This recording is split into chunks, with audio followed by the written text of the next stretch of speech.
I was reading a lot about the Roman Empire and the Roman Legion, and I was really stricken with the idea that the centurion, the standard bearer for the Roman army, the sort of the pinnacle of their warriors, actually had a senior centurion, a centurion that's more badass than the average centurion. And he was the primus pilus, the first spear. It was sort of what all the other centurions keyed off of. He set the tone. The best of the best. That's who we serve. We serve the best of the best.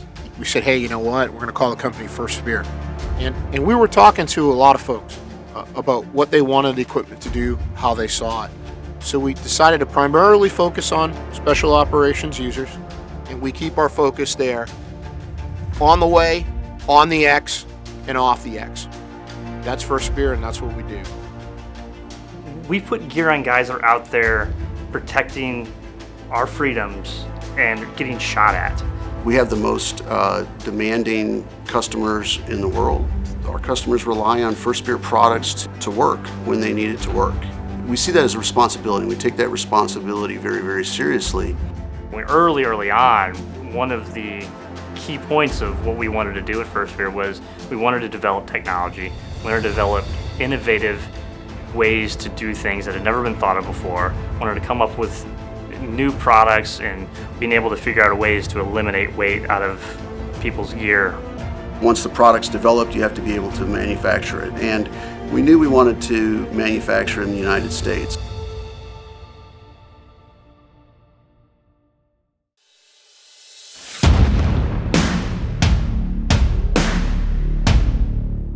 When we first started FirstSpear, we knew we had to come up with a couple things that were going to put us on the map, essentially.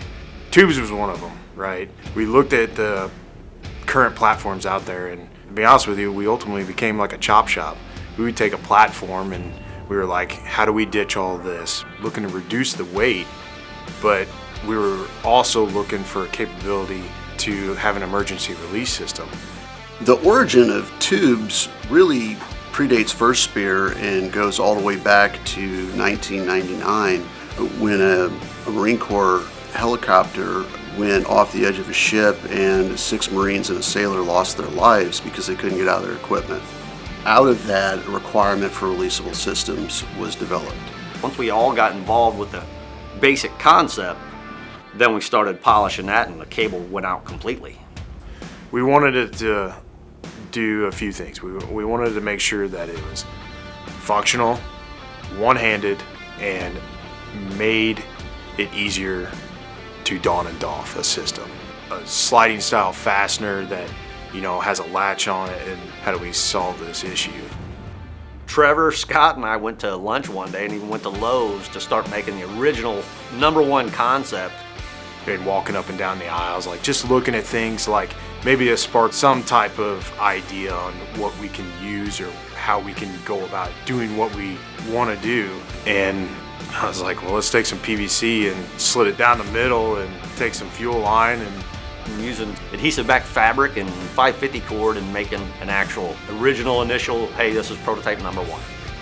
Then we cut material, trying to wrap it and try to slide, but it worked a little bit, but not that good, not compared to what we have now. Too difficult. I think about Yeah. what the hell this one? What they do for? The first prototype, it was enough to tell us that we had something in the concept. Even those small attempts at trying to figure this thing out, they were working better than the old school closure systems.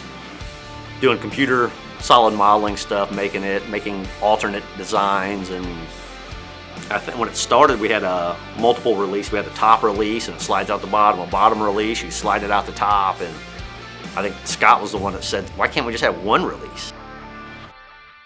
And then that's when it came up with the center pull that it is today, to be able to release a system, whether you release it downward or upwards. As far as challenges in the development, that was like a radical step in a direction that I don't think anybody in the industry has ever gone.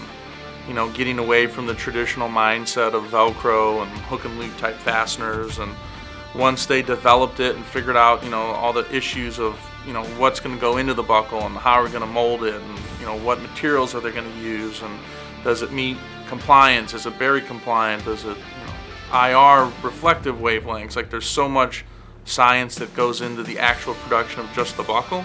The requirements for exposure to petroleum and oil and lubricants, exposure to cool water, salt water, nasty water, cold, heat, shock, impact, all of that went into the design, development, and engineering of tubes. The tubes were tested and they were retested and redone, and there was just so much technology put behind it, and they knew what they wanted to do, and they did it. They came out with a product that changed the industry.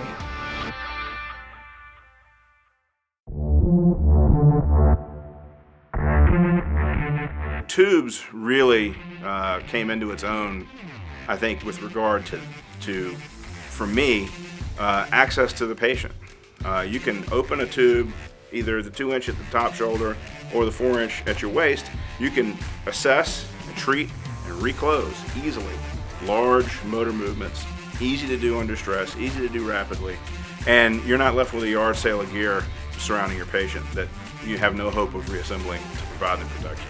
If anyone's ever worn a vest, you will take that vest and the cummerbund or belly band section of it, you would constantly have to readjust. So from day to day, you would constantly readjust, and then it was different every time because things would pinch you on the sides, or they just wouldn't fit right, or would bunch up or bulk in certain areas. So with the tubes, it was the same fit each and every time. When you close a tube's buckle onto your vest, you have a product that was designed, engineered, and manufactured specifically for that purpose, and not hijacked from luggage and put onto body armor. Just like our business model, we always start at the top. Tier 1, special operations in the military side. When we started on the LE side, we started with SOG, Special Operations Group, U.S. Marshals. After taking care of, let's say, 60 to 80 guys in SOG, we turned right around and now we provided 2 vests to every U.S. Marshal. Now, over the course of a decade, we've seen the tubes buckle be adopted far and wide, from SF type programs all the way to conventional forces, and the prime example is the Marine Corps adopting it as their release on the new Gen 3 plate carrier. Some of the applications are sorted towards subsurface diving operations. Other applications are maritime counterterrorism. We have folks that use it in special operations aviation applications, as well as vehicular ground mobility operations. Pretty much every NATO ally and asset we deal with. Tubes are now in use by themselves with another partner of ours in Europe, in France. And then recently it was approved in Australia also too. Tubes will be on every standard issued vest for the whole entire Australian Defence Force. I think it replaces their current release system, and it pretty much replaces SR buckles, the traditional SR buckles that have been used for decades. When we see those customers and the teams we build for using our stuff, we're very proud of that. I have so many, stories that these guys call me all the time and tell me that our product, it benefited them in some way or even saved their lives. Now with tubes, the success we've had with them, they're being written into requirements now. So if you don't have tubes, you're not going to be able to even submit or put in on it. So it went from trying to get them in to them being the #1 key requirement. The folks on the line have a tough job. It's certainly not getting any easier.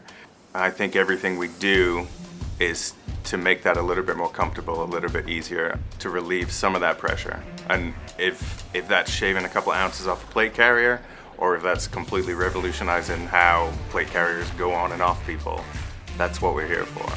We see ourselves as a technology-oriented company. Improving the protection and enhancing the lethality of our warfighter and our law enforcement professional. We're providing a capability, whether it's a system, product, a technology. It's all about making them more successful. By focusing our efforts there, we're developing new technologies, we're developing new products that are going to have applications in so many other areas. we always want to be developing and always be at the tip of the spear. We always want to be on the front end of the curve. Like, we come up with a new technology and we try and get it developed and integrated into the warfighter community, but our team never settles for that. Like, that's a great thing, and it serves its purpose, and check, let's move on to the next and continue to try and develop something that's lighter, stronger, faster, and more importantly, lets the end user do their job better.